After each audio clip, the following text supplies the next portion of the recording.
नमस्कार दोस्तों, मैं Dharmendra Verma online study with DK में आपका बहुत बहुत स्वागत करता हूं। जैसा कि आप हमारे रेगुलर वीडियो देख रहे होंगे तो आप सभी को पता होगा कि रीट का यहां पर जो पेपर अभी हाल ही में ऑफिशियल आए हुए हैं उनके यहां पर आंसर की आपको बताई जा रही है, जिसमें फर्स्ट शिफ्ट में पर्यावरण, हिंदी, बाल विकास, गणित, इंग्लिश, इन सभी की वीडियोज़ हम बना चुके हैं। अब सेकंड शिफ्ट के जो पेपर हुआ था यानी कि 23 तारीख का जो सेकंड शिफ्ट का पेपर था उसमें जो फर्स्ट पेपर बाल विकास का है उसको हम अपलोड कर चुके हैं। ये सेकंड पेपर है यानी कि जो भाषा फर्स्ट है उसके बारे में आपको बताया जाएगा। 30 प्रश्न आपको यहाँ पर मिलने वाले हैं। यदि आपने वो वीडियो नहीं देखे तो उनको देख लीजिएगा, मिलान कर लीजिएगा और जरूर बताइएगा कि आपके अंक कितने प्राप्त हो रहे हैं। तो यहाँ पर 30 प्रश्न आपको मिलेंगे हिंदी के, यहाँ पर भी आपको मिलान करना है। शुरुआत करते ज़्यादा समय आपका यहाँ पर नहीं लेंगे। तो पहला प्रश्न आपसे पूछा गया था, सबसे पहले आपको क्या करना है, इसको ज़्यादा से ज़्यादा शेयर करना है, लाइक करना है और चैनल को सब्सक्राइब कर लेना है। वाक्य के अंग, यहाँ पर देखिए वाक्य के अंग पूछा गया है, उद्देश्य है, विधेय है, ए एवं बी दोनों है या फिर इनमें से कोई नहीं। तो जो वाक्य का अंग है वो उद्देश्य भी है और विधेय भी, यानी कि आपका जो सही आंसर होगा वो तीसरा वाला होगा। अगला प्रश्न है, जो वाक्य मुख्य उद्देश्य एवं मुख्य विधेय से बना हो उसे क्या कहते हैं, वो क्या कहलाता है। संभावनार्थक वाक्य, आश्रित उपवाक्य, संकेतार्थक उपवाक्य या फिर प्रधान उपवाक्य। तो जो मुख्य उद्देश्य एवं मुख्य विधेय से बना हो उस वाक्य को क्या कहते हैं, उस वाक्य को प्रधान उपवाक्य कहते हैं। टोली उछालना मुहावरे का अर्थ यहाँ पर पूछा गया है। टोली उछालना मुहावरे का अर्थ क्या होता है, अपमानित करना, छिपकर षड्यंत्र रचना, रक्षा करना या फिर ध्यान रखना। तो टोली उछालना मुहावरे का जो अर्थ होगा वो अपमानित करना होगा। पहला वाला विकल्प आपका सही होगा। मौज मस्ती में जीवन बिताना के अर्थ में उपयुक्त लोकोक्ति आपको बताना है। अपना रख रखाव, चख अपनी करनी, पार उतरनी, 8 कनौजियों, 9 चूल्हे या फिर 8 वार 9 त्योहार। राइट आंसर आपका 34 का होगा। 8 वार 9 त्योहार, 9 त्योहार मौज मस्ती में जीवन बिताने का अर्थ होता है, ये लोकोक्ति होती है। अगला प्रश्न है आपका, विद्यार्थियों को पुस्तकों के माध्यम से भाषा की मूल ध्वनियों एवं लिपि के ज्ञान कराकर उन्हें पढ़ने लिखने के कौशल में दक्ष किया जाता है। इस विधि को क्या कहा जाता है, जो विधि है इसको क्या कहा जाता है। भाषा प्रयोगशाला विधि, भाषा संसर्ग विधि, पाठ्य पुस्तक विधि या फिर खेल विधि।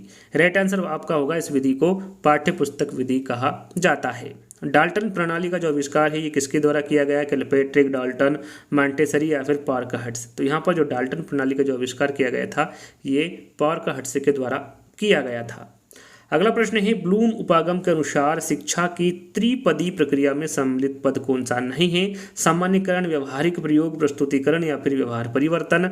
राइट आंसर आपका यहाँ पर होगा 37 का व्यवहारिक प्रयोग। ये जो है ये ब्लूम उपागम के अनुसार शिक्षा की त्रिपदी प्रक्रिया में सम्मिलित पद नहीं है। सुंदर अनुलेख की आवश्यकता शर्त क्या है, यहाँ पर देखिए सुंदर अनुलेख की आवश्यकता शर्त पूछी गई थी।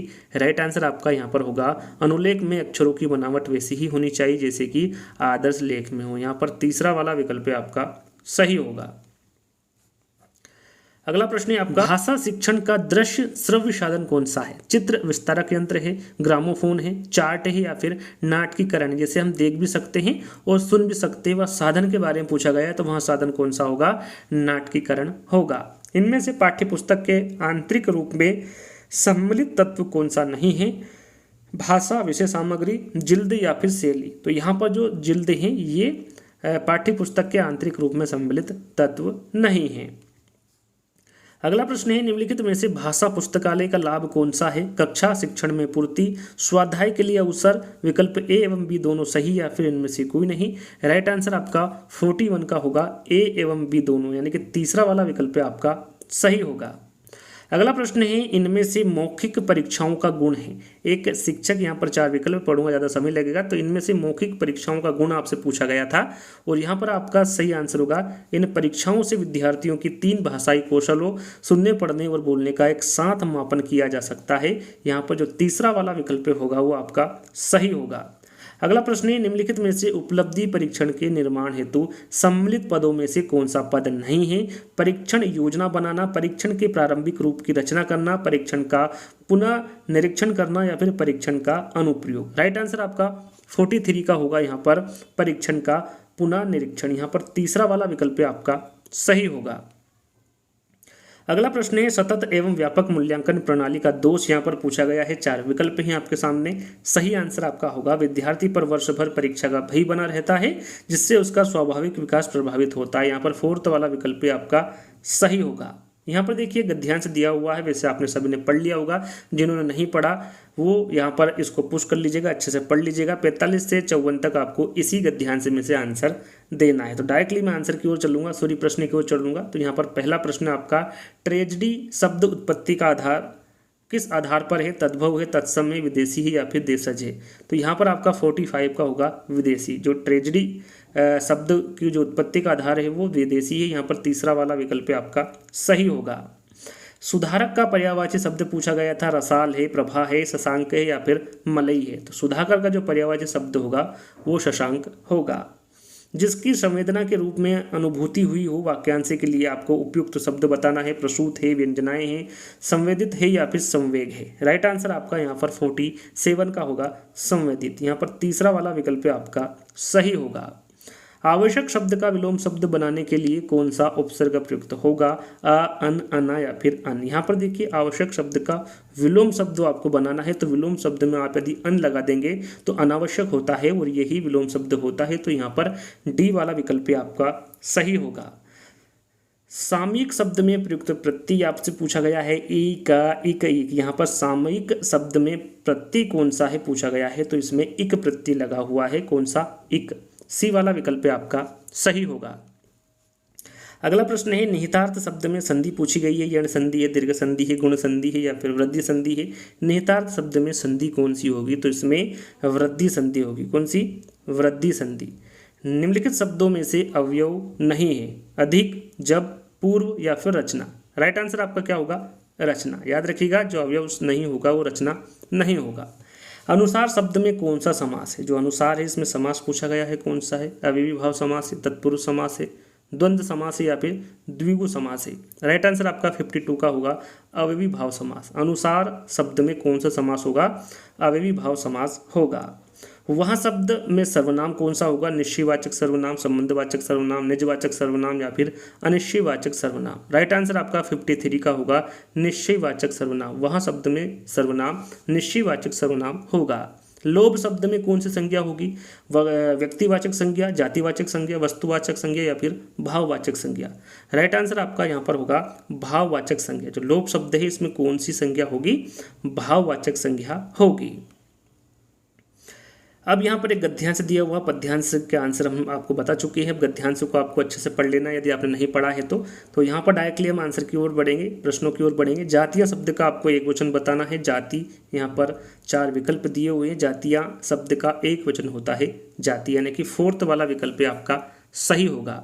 हिमायती शब्द का अर्थ आपको बताना है, बर्फीला है, पक्षपाती है, पक्षद्रोही या फिर आयातित है? तो यहाँ पर आपका 56 का होगा पक्षपाती। हिमायती शब्द का जो अर्थ होता है वो पक्षपाती होता है। इनका असर भी पड़ रहा है, इस वाक्य में कौन सा काल है? संभाव्य वर्तमान, आज्ञार्थ वर्तमान, पूर्ण वर्तमान, यानी और 4th वाला विकल्प है आपका सामान्य वर्तमान। तो मुझे यहाँ पर थोड़ा सा डाउट लग रहा है, क्योंकि देखिए इनका असर भी पड़ रहा है, ये पूर्ण ही नहीं है, यानी कि जो ये वाक्य दिया हुआ है ये पूर्ण नहीं है। तो आप यहाँ पर इसको अपूर्ण वर्तमान मान सकते हैं, अपूर्ण वर्तमान, या आप इसको मान सकते हैं। यहाँ पर आपको बोनस अंक मिल सकता है। और फिर जो आयोग इसका आंसर समझे सही क्या है, ये तो आंसर की आने पर आपको पता चलेगा, लेकिन मेरा जो मानना है इसका आपको बोनस अंक मिलना चाहिए, क्योंकि ये जो वाक्य दिया हुआ ये अपूर्ण है और ये अपूर्ण वर्तमान है, काल है। तो यहाँ पर आपका अपूर्ण वर्तमान काल होगा। तो देखते हैं इसका सही आंसर क्या मानता है जो आयोग है वो। अगला हमारा प्रश्न है, विदा शब्द है, उभयलिंग है, पुल्लिंग है, नपुंसक लिंग है या फिर स्त्रीलिंग है? तो यहाँ पर आपका 58 का सही आंसर होगा स्त्रीलिंग। विधा शब्द का जो विधा जो शब्द होगा वो स्त्रीलिंग होगा। अगला प्रश्न है, व्यक्ति शब्द का बहुवचन रूप क्या होता है? तो व्यक्ति शब्द का जो बहुवचन होता है वो आपका व्यक्तियों होता है। तीसरा वाला विकल्प आपका सही होगा। सॉरी, अंतिम प्रश्न है आपका, जो कि हिंदी के 30 प्रश्न यहाँ पर आपके समाप्त हो जाएंगे।